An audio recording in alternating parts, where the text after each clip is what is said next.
Well, Jenna, appreciate you coming on today, and congrats. Obviously, now the news has come out of all the companies for your fourth cohort. But I just want to first thank you for coming on, and then I want to start here. Where did this program really begin, and your evolution into it? You coming from Comcast, would love to just sort of touch on that, and then we can Yeah. dive into more of the fun, exciting stuff that's happening now. Excellent. Well, thank you. Appreciate the opportunity to talk with you and talk about this program, which is really an innovation program designed to keep us at the forefront of the changing sports world. And if you look at our our company, Comcast, NBCU, Sky, our connections to sports runs very deep. We have the right to tell the Team USA stories through 2032. We invested $110 million in having the first exclusive wildcard game on Peacock. So it is very core to our business because live, much like whether it's news or sports, happens once and you want to be there to see it and experience it firsthand. So it's truly what brings us together. So when we set out on this, it was really looking at initially what could we do around our sports properties and our assets that could keep us at the forefront, keep us innovative.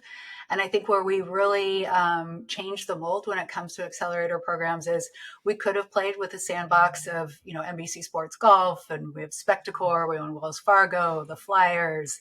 Comcast Business is in 144 stadiums. We've got NBC Sports, Sky Sports, and that's an incredible playground to innovate in. But we decided to take it one step further and really build off of our media rights and our sponsorship investments. So when you bring in NASCAR, where we are broadcasting the back half of the season, Comcast Business is in about 13 of those tracks. They're really innovative. We have a title sponsorship in Xfinity. It just makes a ton of sense because we have just natural alignment. And if you can solve technology challenges at the scale and size of a NASCAR track, you're onto something. Equally so for PGA Tour. We have our golf channel business. We support about 11,000 golf course properties with the largest tee time booking system. We want people out playing because it's the people who play that want to tune in on the weekends too and see how Rory McIlroy and others are doing out in those tournaments. So that's another innovation place that makes perfect sense for us. You've got Premier League, which is our latest one coming in. Again, those rights, particularly when you look at it from a Premier League standpoint on things like Peacock, that keeps people tuned in. They don't want to miss those games. They're not just coming in binge watching something. We're giving them enough content that they stay around and they stay engaged. So every single one of those sports partners, and we now have 11 that we brought on board, has been really intentional. And intentional in the sense that they play well in the sandbox together. Right. I think what tends to surprise people a lot is whether it's NASCAR or PGA Tour, there are far more similarities in the innovation needs and priorities than there are differences. And so that's what allows us to go from 1,500 applicants and somehow whittle that down to the top 50 where our partners start weighing in and helping us choose the 10. Yeah, and before we dive into some of that process and what you're looking for, give us the rundown on the evolution of this program itself. What have you seen? I mean, how many applications do you have the first year versus now? What have you seen internally to be able to make it better? Where each cohort, you guys are also, like your group, can add more value to the companies. So it's an exponential gain for both sides. Yeah, great question. And we've seen a lot of change over since we launched, and we launched January 14th of 2020. And as we all know, shortly thereafter, life sort of tilted to the left, sports went on pause, everything changed. And it frankly could have been a moment for us to pull out, but instead it was a moment to say, now we're looking at different types of technology that could allow us to remotely cover golf tournaments once it was safe to go back to production, where previously you'd send a crew of 30 to 40 people that are on that NBC Sports compound at the tournament. Now you can only send 4 safely. So it really challenged us to look at things like remote production, things that frankly were on roadmaps because of the cost savings and efficiency and the ability for us to cover more sports, more niche sports, women's sports. But that was truly a forcing function. It also forced us to push our very first cohort that we planned on doing in 2020 to 2021, because we thought, well, of course we'll all be together Hmm. by 2021. That was a 3-month program and it was all virtual. And we figured out how to do it. And there were certainly a lot of efficiencies. If you want to do a deep dive on Comcast Business, it's far easier to do that as a Zoom call and bring in all the leadership versus asking them to fly to a destination and be there in person. So we've kept some of the efficiencies of virtual, but we've really had a chance in the last few cohorts to be able to kick off in person in Orlando. And there's something pretty special about, these are companies that we have interviewed, asked all the tough questions. Now is a time for them to really get a deep understanding of our business. Why is it that Xfinity wants to show up as a brand around big sports moments? Everything from that to, hearing from Jim Denny, our head of product for Peacock. It gives them a really deep understanding of what drives our business and why sports is important to our business. At the same time, we also weave in great sport events and experiences. So then they can see at scale, this is what your technology will have to be able to scale to for the level of fandom that's expected of us. So we always do it around the Arnold Palmer Invitational. So they get a chance to see how they capture every shot live. It's phenomenal technology because during a tournament at any given point in time, there are 12 to 14 balls in the air and they're capturing every one of those shots. And they're doing that for the storytelling because sometimes the player, who wins it come Sunday is not the one that was at the top of the leaderboard going in and may not be that well known. And so it's always about really bringing forward all the storytelling around that. We get a chance to go to NASCAR and their headquarters, get the whole behind the scenes tour of the Daytona track. So it's all about deep customer discovery, relationship building, and experiencing the scale of what they can accomplish.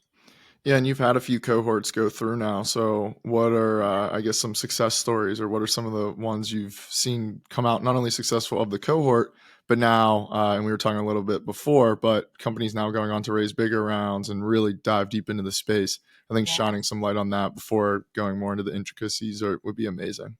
Perfect. So I think bookseats.com is a great example. So what they do is they allow you to seamlessly book your airfare and hotel accommodations around a ticket. When we brought them into the program, we removed that notion of a ticket with tee times because we have the largest tee time booking system. We support 11,000 golf course properties. Is a really innovative way for anyone to book their tee time and gather up friends that they want to play together in Phoenix. And no one person has to kind of like do all the planning. Everyone can seamlessly book that airfare and hotel accommodation. So they are the official travel engine for the golf business. And what's interesting there is they have a very dedicated sales team that can sell very high end bespoke experiences, usually around a tournament. High price point. It's a very hands-on sales process for that. So they knew that there was a more of a casual traveler around the lifestyle of sports or the lifestyle of golf that they were frankly missing out on. So this unlocks a new revenue opportunity for them. They just recently renewed their deal. They've since gone on and it was interesting in that they proved that the pandemic did not slow them down as a travel technology. The pandemic was very difficult, but he continued to grow the business through to today. KB Partners invested in them. They just recently announced a big deal as well that is with the Vegas Golden Knights. So they will be the travel platform for that. And so if you're an NHL fan and you want to go to away games or, you can travel with the team and do it in a very seamless way. So that's a great example of a company that's gone through, has really brought value to our business and continues to grow. And on that, what is the model of Comcast SportsTech, your program as well? I'm Yeah, assuming it's similar to an accelerator, but maybe some differences. Touching on that is probably helpful to give context to. good You're point. gaining a lot of value, but there's always like some, I don't want to say you're giving up, but also like what you're providing warrants. You need to run a business on your side.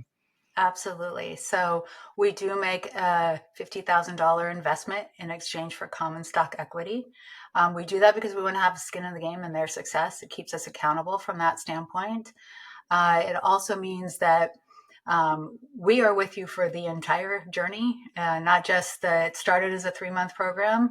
It's now a 6-month program, and that trend moved because we're finding companies that are much more mature, much more advanced, and really not necessarily a startup, really more of a scale up, ready for that next level, because they have to have a product out there. They have to have some traction so that we can get our arms around it, really test and pilot the technology to see where it makes sense to integrate it into our business.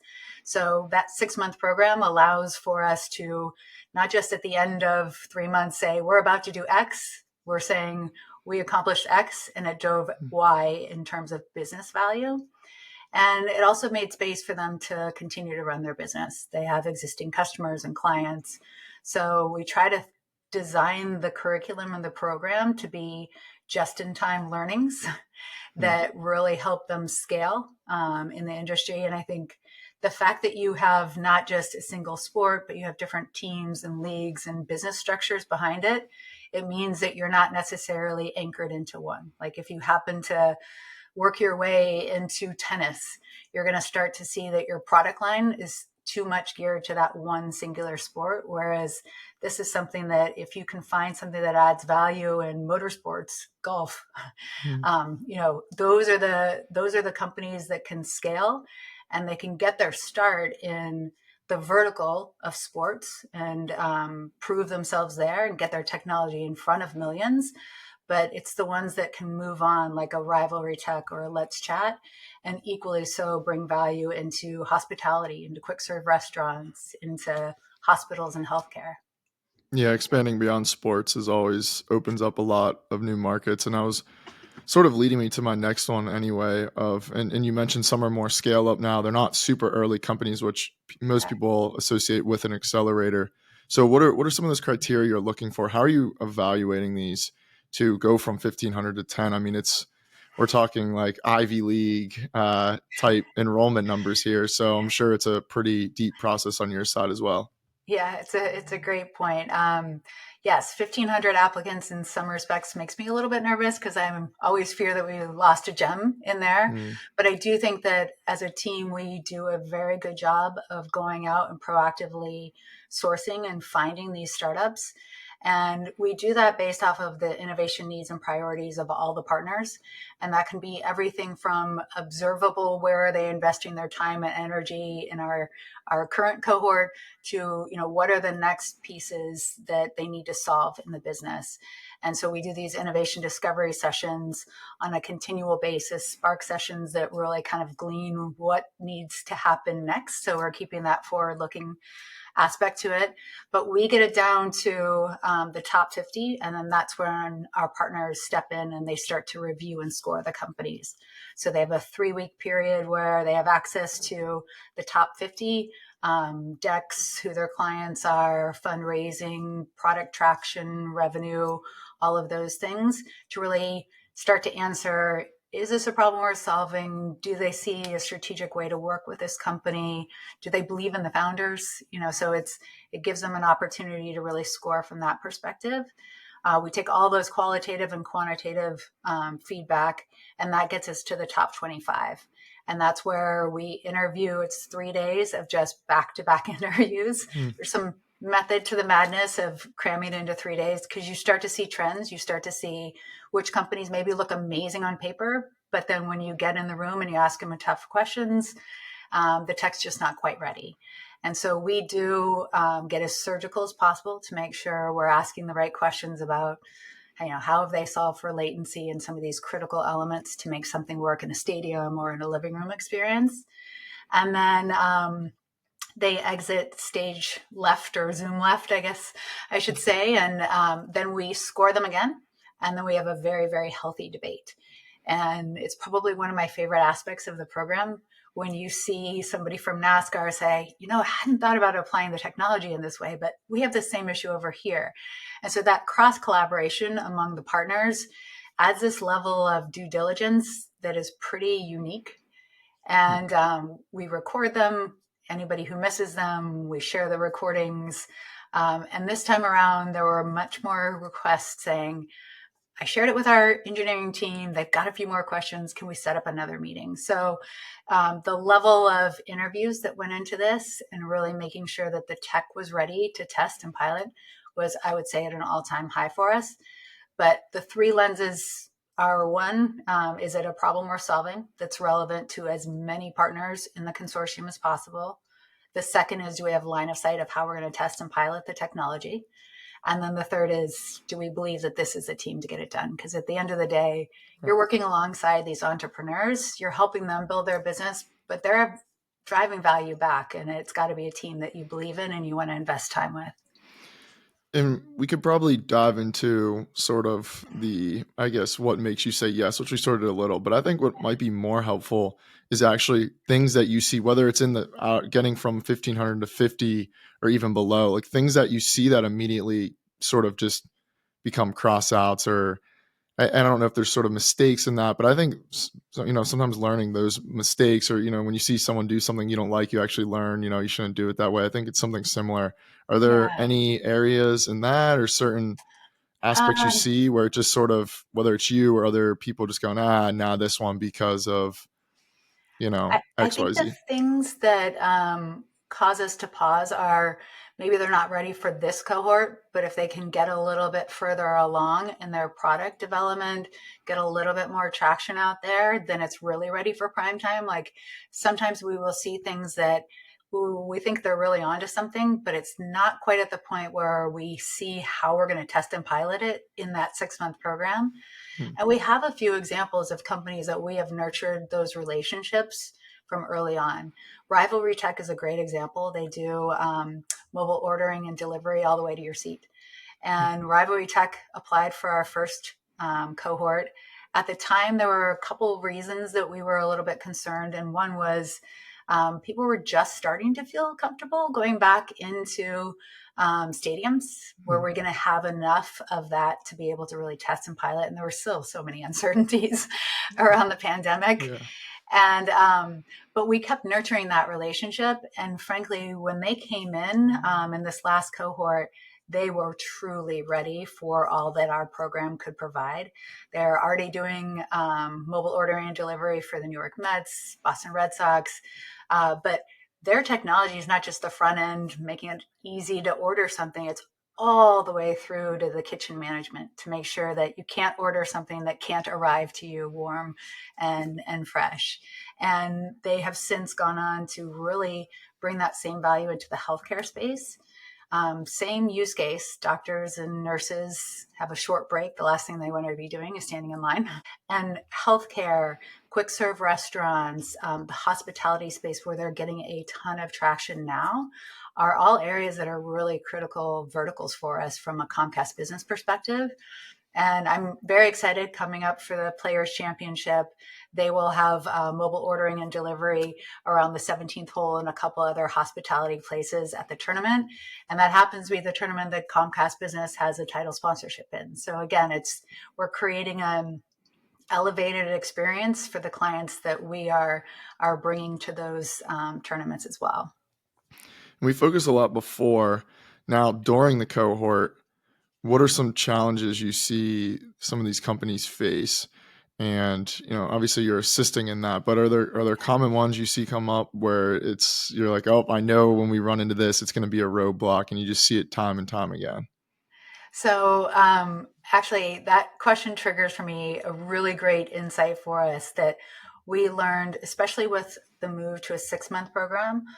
Oftentimes, after we have the kickoff, we're together, relationship building, you could walk away from that going, oh my goodness, I have so many things to follow up on, so many new business opportunities. And we are really, truly intentional about, hey, we set you up with a commercial advisor or co-commercial advisor, because that's the team that has raised their hand and says, we want to do the first pilot out of the gate with this company. It allows you to really focus, and then they can build in, okay, what are the business outcomes that will show success here? What's the duration? All the specifics of how we're piloting and the the technology that delivers the most value back to our business, but really is allowing them to showcase their technology in the most advantageous way, so that by the time we get to the middle of the program, where we go from that one-to-one to one-to-many in the partners in the consortium, we keep saying there's a real strategy behind this, so that when you walk in at that mid-program piece and you stand up and you give the live demo and reminder, this is what we do, and you have your sports partner that stands up and says, we've just tested these things. This is how we're measuring success. If we hit these markers, and here's what we're doing next. And that unlocks a ton more pilots and proof of concepts across the entire consortium. And then by then we've kind of earned that sort of like, let's go through all the opportunities and really prioritize what's going to deliver the most value back to them, can be done in a timely fashion, is really the most critical next step, so that they're really managing that pipeline of opportunity.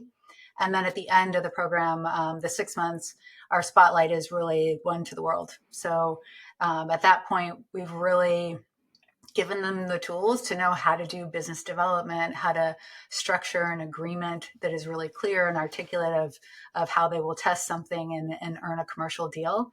And our goal is that they always walk out of that with having earned, 4 to 6 more business development opportunities, because yes, you can build a business with all of the partners in our consortium, but what they really want to build is a revenue sustainable business that can span far beyond that and hit a lot of other teams, leagues, types of sports. And that's just if you're focused solely on the sports industry. But again, as I mentioned, it's the companies that can scale beyond that into other verticals that really have the staying power. Makes sense. I'll ask you about, actually, we'll just ask you now, like the success, how do you sort of internally, and I know these companies take time to build, so it might be a 5, 7, 10-year span to really know, but have you sort of created an outline of what success looks like internally and what sort of factors you go, okay, like we did a good job with this company? Yes. So our North Star is really giving them that opportunity to earn a commercial deal. So we measure every aspect of that. We have a live deal tracker. So it's everything from number of POCs that were done internally, a part of our business, whether that's Comcast, NBCU, or Sky, as well as our external sports partners. What went from a proof of concept to a pilot that is forward-facing, fans, customers are experiencing it. That's sort of like the next tranche of it. You prove it out there. You prove that there's worth there and the partner's willing to pay for it. Guess what? That's real sustainable product market fit. It's revenue coming in, and it de-risks our initial investment. So for us, that North Star is what is so vital to the business that we're willing to license it, integrate it, acquire it into the business. And those are our measures of we found a company that's providing real strategic value. I guess now we're at the point you can tell us a little bit about the upcoming class and some of the companies and some stats around it too. I know a large international base, which I'm curious to dive a little bit deeper into as well, because I think that's noteworthy and that's worth touching on also. It is, and I think there are a couple factors there. Premier League coming in as our latest partner in the consortium, certainly global brand reach, unbelievable fandom. So I think the opportunity to work with a decision maker from Premier League is high on pretty much anyone's wish list, but internationally probably even more so. I also think that it is a reflection of some of the successes of our previous cohort companies that came out of other markets, UK, like Tickets for Good, really strong traction, great fundraising. They provide distressed or discounted tickets to a curated audience. So if you want to provide access to first line workers or nursing, healthcare sector, you have an opportunity to expose people to new experiences. You're getting those tickets out there in the right hands for people to enjoy it. And huge traction within the UK. And we're really looking at the program as how do we get and establish our beachhead in the US and open our US office. They chose Atlanta. They recently finished a, a a whole initiative with the Atlanta Falcons, where again, it was just, tickets that were going to audiences that wouldn't necessarily have been able to afford it on their own. And that's creating new fans. They're coming in, they're, getting merchandise, they're getting food and beverage and all of those things. So I think some of those successes of really seeing how they've taken off. They've done several commercial deals with our Fandango business for movie tickets, as well as tee times for golf as well. Not all of those tee times are taken. So if you can gear that towards, healthcare workers on a day off, again, it's bringing more and more people onto the courses playing. And so it's successes like that I think really point to that. Aircast, another one based out of Australia. They did this, multi camera angles while you're in the stadium itself. So you could listen to the broadcast in English and Spanish, and you could be there for the live action. But if you missed that moment, you could still see a replay channel. So it's those types of innovations that I think, and we lean heavily on our portfolio companies to, hey, talk to them. Tell them what you specifically got out of the program. I think these founders need to hear it firsthand of what was a unique aha moment for them in the program. Because you're right, they're bringing us on as a consortium of advisors, if you will, and they're letting us invest in their company. And so it's an important decision for them. And I think our portfolio companies do the best job kind of pulling those companies across the finish line to say, you're going to get value and here's why. And as you're looking through the program today and some of this latest class and into the future, there's certain areas that's being resonated down of like, hey, there might be, say, if you have to pick between two companies, there might be one that's super interesting, but the other one just has way more potential because it's an emerging area. Are there certain, I know sports tech can be very broad, right? So Absolutely. I'm sure there's some areas within that where you're like, okay, we need some of this, or that's what NASCAR is looking for, Premier League or whoever. Yeah, no, it's a fair point, because if you look at, we have 8 strategic investment categories that fall under sports tech, and it's everything from media and entertainment to venue and event innovation. And so again, it's really tailored to what is most relevant and pertinent to the business now. One of the trends that you'll see in this cohort is we're looking to make the experience much more interactive, much more engaging and personalized, whether that's in the living room or in a stadium. So Aquimo is a great example of that. They already have 60 games that are mobile skill sports games. So you can, swing your phone and see, could you get to as close to the pin as the pros. And that's a level of interactivity that can be brought into a living room experience when you have younger family members there versus others that want to just lean back and watch the full experience of the game from start to finish. But same thing in a stadium. People go to the games in person for different reasons. Sometimes it's, tradition, family moment, first experience, or taking care of clients and personnel. So a lot of the technology, we really wanted to look at things that would bring both of those worlds to life in a very personalized way. And so like display, again, that's something that in that living room experience, how do you bring in live sort of social engagement moments that show sort of all the fandom around a sports moment that's happening? That user generated content, that's younger generations want to be, immersive in the content creation of the things that they love. So I think that's a really important one. One of the things that's interesting that we have struggled with, I would say, in the past is when it comes to athlete player performance, we see amazing technology, but it doesn't always make the top 10. And the reason is it's harder to find technology where you can truly do A/B testing, where you have access to the same athletes for a duration of time, that some of the really top athletes don't want to be guinea pigs, don't want to be, the ones experimenting per se. But I think we found two companies, Chimera, the way that they have woven that infrared technology into the garments themselves for performance enhancement, recovery, sleep, and wellness. I mean, that's really critical for, we own the Philadelphia Flyers. We're making huge investments into those hockey players. One injury that could sideline them, that can change the dynamic of an entire season. But at the same time, we also have employees like service technicians that go into homes and install, internet connectivity and all of those services on the Comcast business side as well. It's a very physical job. Like, there are things that we can learn about that. Plantiga, same thing. What is the load balance on a given athlete? Are they favoring one side that could be, an early indication of potential injury? So I'm very excited that we've sort of solved that piece. Obviously, you can't not have some, and several of the companies are very much leveraging AI.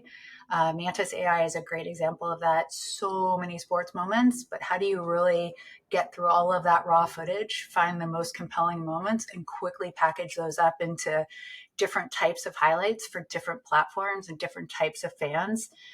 We do see more and more younger generations. They don't necessarily watch the game from start to finish. They're really into the highlights, and kind of, just give me the best of moments. But then I think at the end of the day, it's very, very anchored in, for all of those experiences to come to life in a personalized way that's very relevant and adds to the dynamicism of what they're seeing out there, on the field or the pitch or the court. You got to understand our fans. And so both Stellar Algo and Zoomph are important ways for us to see, from a Zoomph standpoint, are we really having our Xfinity brand or our Comcast brand show up in the right places associated with sports? Stellar Algo, are we really watching the behavior and understanding what is leading them to the next call to action that's intentful and purposeful and feels like it's really bespoke to them? So those are kind of the highlights of what's brought us together here. And I think the tap is a really interesting one too, of, merchandise has always been a pinnacle of the in-person, experience, but this creates this mechanism to have a relationship, where you just tap your phone and then you have these digital experiences that can be built off of that. And it's not just a one-time thing. So the level of creativity that can be added to that, I think, is really phenomenal. Yeah, there are a lot of great companies. I'm sure each year it's probably just as exciting to see the whole new batch. But Jenna, I appreciate you coming on. I guess just for anyone else, where can people learn more information?